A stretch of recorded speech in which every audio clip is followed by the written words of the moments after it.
No, it's been a while since. Yeah, I know, it's been a while since I did another Daily Bugle episode. But today is very important.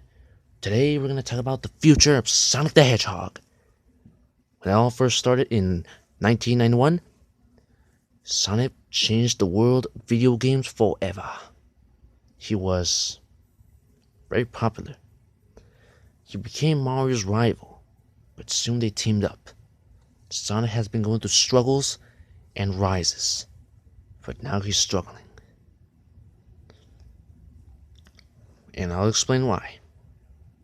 Jason Griffin, the latest voice actor of Sonic in the video games. The writing was so good, the storytelling was so good. Like, for example, Sonic Unleashed.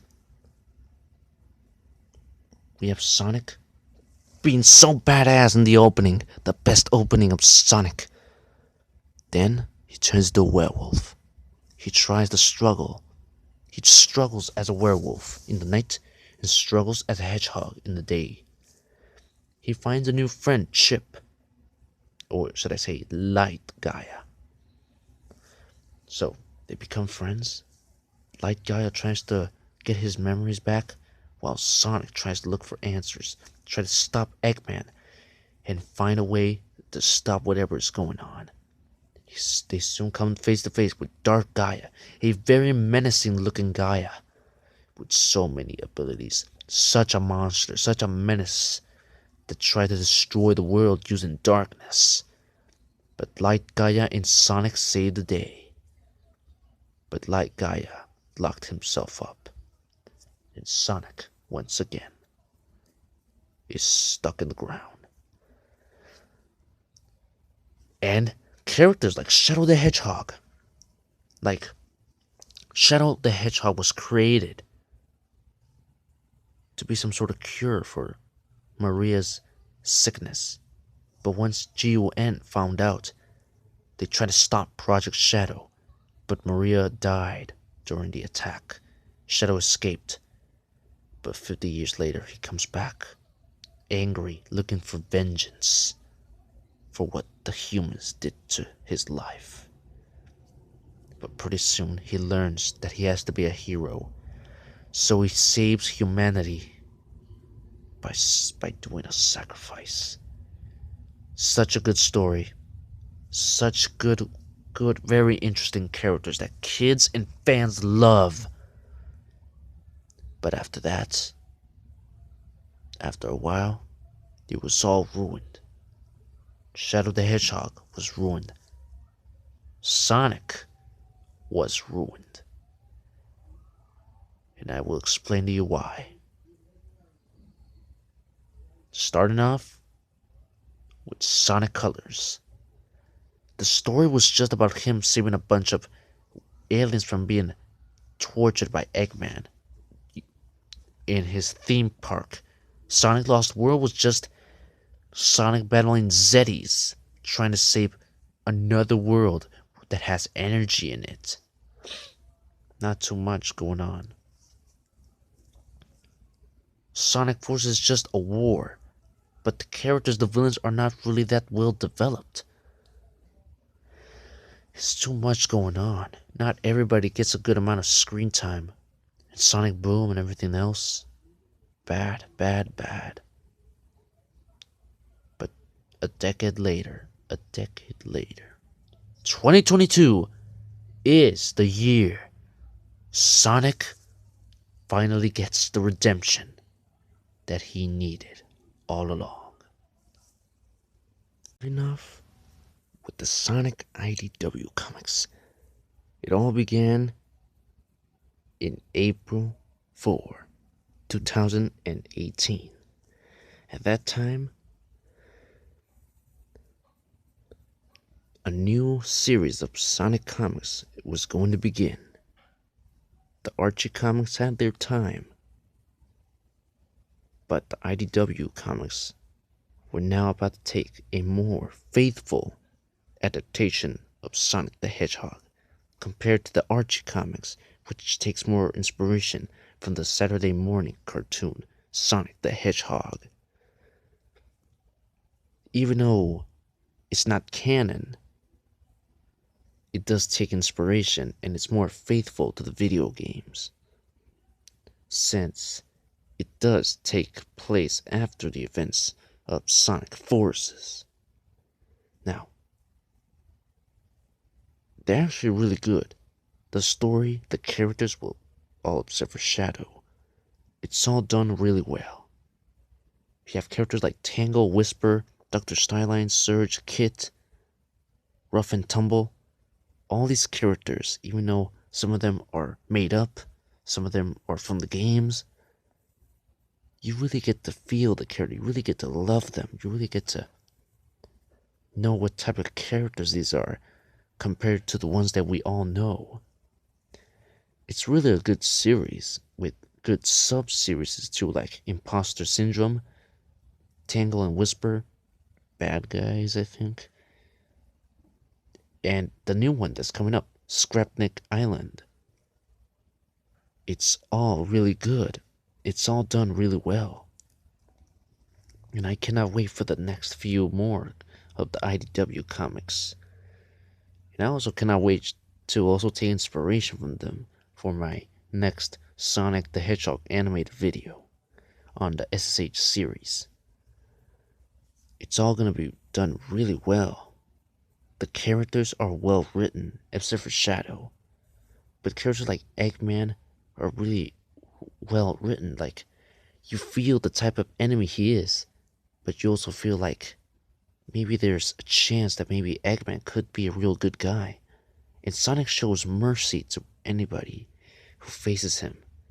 Even if they're evil, he believes that everybody has a good side. Even villains like Zavok might have a chance to become good, even though a lot of the villains don't really believe in that. But Sonic knows it because Shadow became good. Silver became good.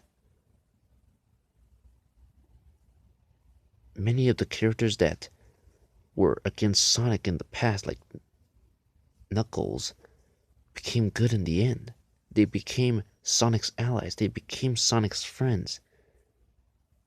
They became his family. And that's a beautiful thing about the character.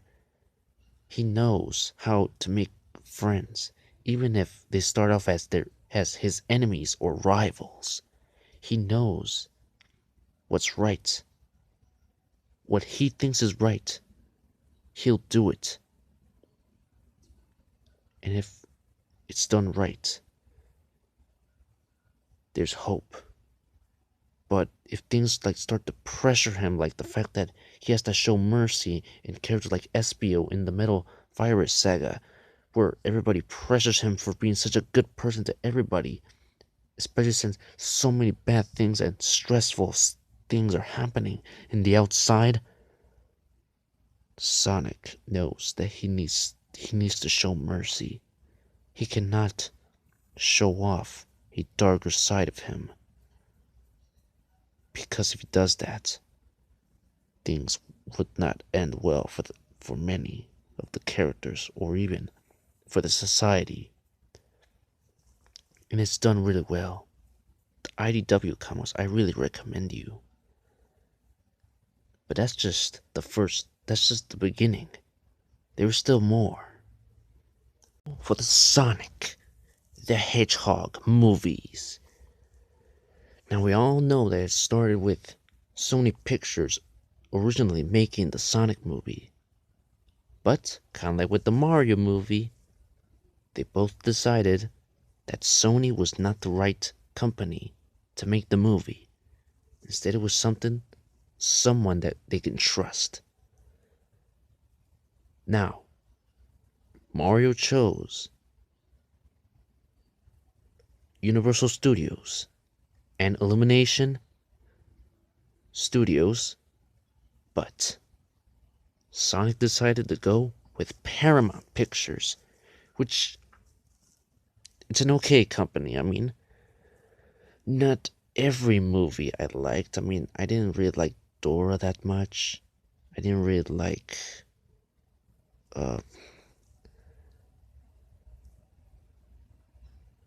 Well, some of the Ninja Turtle movies. I didn't really like some of those, I don't know, live action Nickelodeon movies.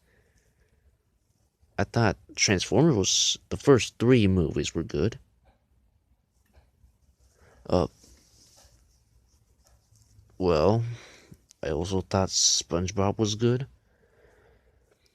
Paw Patrol was solid, but everything else I didn't got myself to enjoy that much. Even Halo, sad. But Sonic became solid, even though people had doubts about it, kind of like people have doubts about the Mario movie, but were proven wrong. Now, Sonic the Hedgehog became a success after Detective Pikachu became the first successful video game movie that changed the world of video game movies forever. And Sonic was another one of them, becoming another of those great popular video game films that were succeeded. Even though it was very realistic, very realistic. The story, the characters were okay in the first movie.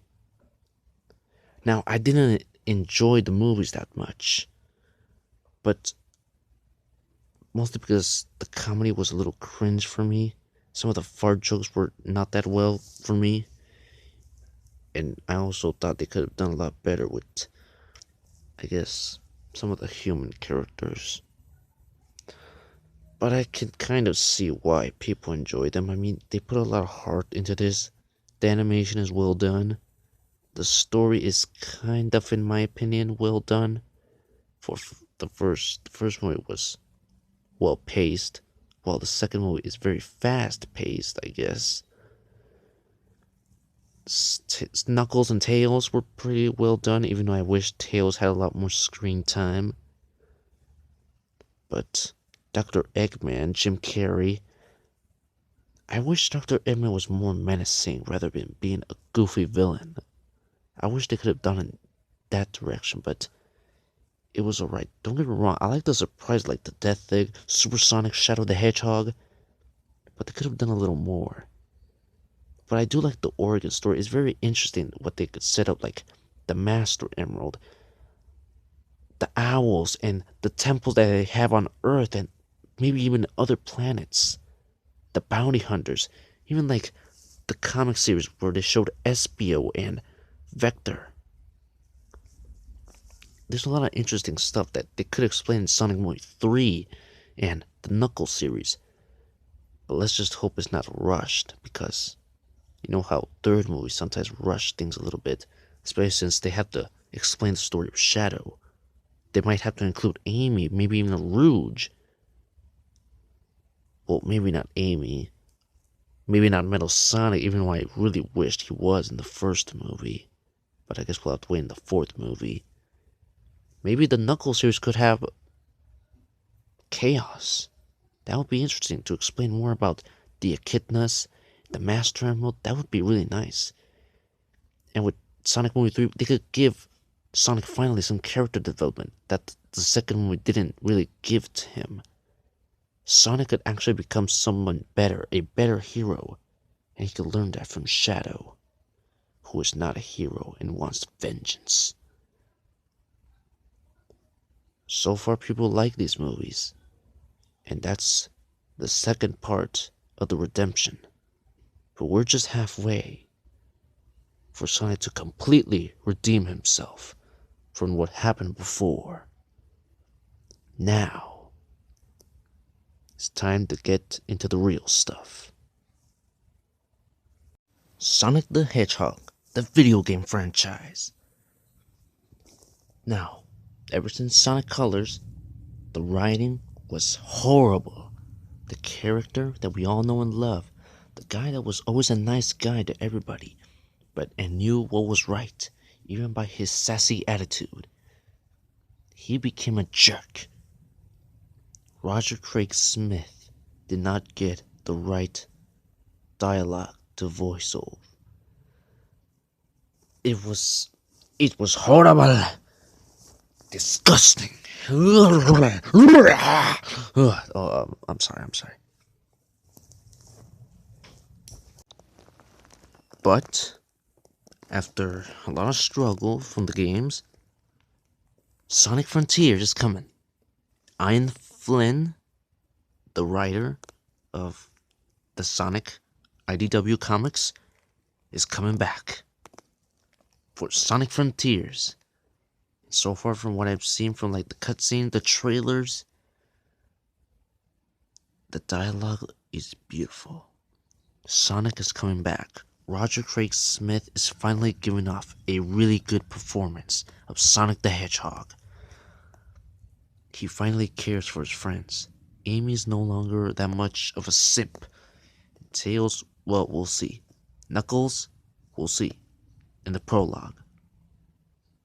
You know, because the game is coming pretty soon, and we're already in the beginning of October, we're gonna get the prologue pretty soon, hopefully. And this month is probably a good time because we really need that prologue. But there's a lot of hope. There is a lot of hope. But I actually cannot wait. Like, the fact that we have Supersonic even more, the story, the characters like Sage, it looks so interesting. I want to say that maybe, I don't know, maybe it could connect to Sonic Forces, but in a way that maybe it fixes the story a little bit. But you never know, maybe it's just its own thing. Maybe it's like, just like, another like storyline for Sonic. I don't know. But the fact that it's also connected to the Tails tube that we got, it did confirm about the emeralds acting kind of strange, leading to the islands. That's something. And the fact that IDW does take inspiration from those series is from Sonic Colors to Sonic Forces, you never know. Because Ian Flynn's the writer, maybe Scrapnik Island could have something to have part of this. They showed off islands, and Scrapnik Island is an island. So something is going on, and Tails is part of it. So something's gotta be going on. And I cannot wait to see what happens because there's a lot of interesting things to do. The Titans, the characters, the new and old characters, the story, the Master Emerald, the Chaos Emeralds. Maybe even a new form for Sonic. Well, we'll have to see. But now, the new stuff that's coming. Sonic TV shows. Now, some that were pretty good. The Saturday morning cartoon. Some that people think as okay, like Sonic X, in my opinion, is my favorite. Others like the old Sonic cartoon that was more cartoonish. Some I thought people liked it. I kinda liked it. Sonic Boom was bad in my opinion. But Sonic Prime, from the trailers that I've seen, it looks promising. It looks good. And Open Your Heart, the first episode, promising. It's like with the MCU Spider-Man, that they're gonna start off bad, but the character's gonna end strong. Look, when it first started with the MCU, I didn't like it because how different it was. I mean, I get it. It was a reboot for the MCU, but I didn't really enjoy it too much because of the differences about him being Iron Man Jr. But once you get to the end of the trilogy, Spider-Man No Way Home, you understand that this was a good reason why it had to happen. So he can really become Spider-Man. He was never Spider-Man in the beginning. He was Iron Man Jr. He did become an Avenger, but he did not become Spider-Man yet. He learned that great power comes great responsibility. That is what matters. And with Sonic, he might learn the same thing. He might learn not to be a jerk, but more to be a hero, to be a true hero who cares about his friends and family. And that is what Sonic Prime is gonna do by showing off the multiverse, showing off other Sonic experiences, how other characters feel about Sonic, and how Sonic feels about his life and struggles. It's going to be interesting. The fact that they have different versions of Amy, Tails, and Eggman, it's going to be interesting. But the multiverse is going to show the Sonic, kind of like in the Archie comics. 2022 is obviously the year for Sonic Redemption. There's a lot more stuff coming up, but so far, we can just be thankful that this year will be the year that Sonic is finally gonna get the redemption he gets. Tomorrow, I will be doing a Mario movie video, so stay tuned for the seventh episode of Gaming Bugle. Bye bye, let's go.